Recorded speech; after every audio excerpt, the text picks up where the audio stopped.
Sesta giornata nel campionato di promozione per il girone B allo stadio Lentini di Mistretta. Va in scena lo scontro diretto per la vetta della classifica. La capolista messana, reduce dall'impegno di Coppa contro il Monforte, punta a consolidare il primo posto dopo 5 vittorie consecutive. Alle sue spalle però insegue un Città di Mistretta in grande forma, solo 2 punti di ritardo. Padroni di casa reduci dal pirotecnico 3-2 ottenuto sul campo della Promende. Passiamo allora alla lettura delle formazioni. Padroni di casa: D'Amico, Belbruno, Diaz, Rinaldi, Scarito, Marguglio, Giordano, Dominguez, Salerno, Lipari, Ducuré, Messana, Ferrara, Fragapane, Tricamo, Gazzè, Giosuè Bonasera, Misidi, Gargiulo, Ferraù, Giuseppe Bonasera, Ventra e Cannavò. Arbitra la partita il signor Salvatore Accetta, sezione di Barcellona Pozzo di Gotto, medesima sezione per l'assistente 1 Cristian Pino, 10 Reale invece. L'assistente 2 Angelo Gulisano. Tutto pronto allora per il film del primo tempo dallo stadio Salvatore Lentini di Mistretta. Dopo 6 minuti la Messana prova a spingere, buon avvio con un calcio d'angolo respinto, ancora doppia respinta della difesa in maglia rossa. Allora Misidi si coordina dal limite dell'area, impegna D'Amico che risponde presente, bella parata per l'estremo difensore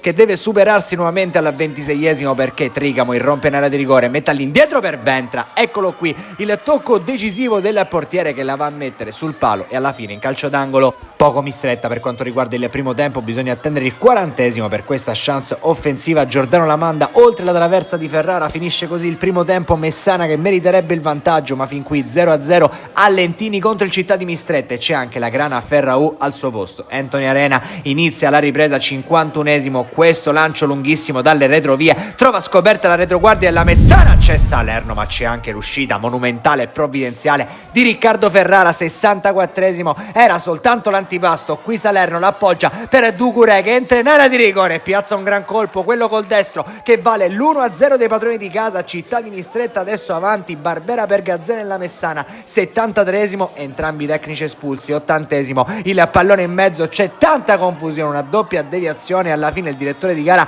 indica il dischetto, calcio di rigore. Questo presunto tocco con la mano di un difensore del Città di Mistretta viene punito con la massima punizione e arriva il gol di Antonio Cannavò. Canta anche a Mistretta il gallo e fa 1-1. Entra Ardiri per Ventra al 91esimo, però questo episodio arbitrale fa protestare molto i locali. Strattonata di Misidi che ferma la ripartenza da parte di Salerno. Le sbracciate del numero 7 vengono punite con un cartellino rosso, giallo invece per il difensore della Messana. Noi rivediamo tutto a replay e poi ci congediamo perché arriva il triplice fischio a Lentini, il big match della sesta giornata del girone B di promozione. Non fa né vinti né vincitori, è 1-1 tra Città di Mistretta e Messana. Settimana prossima giallorossi ancora in trasferta contro il San Fratello Acquedolcese.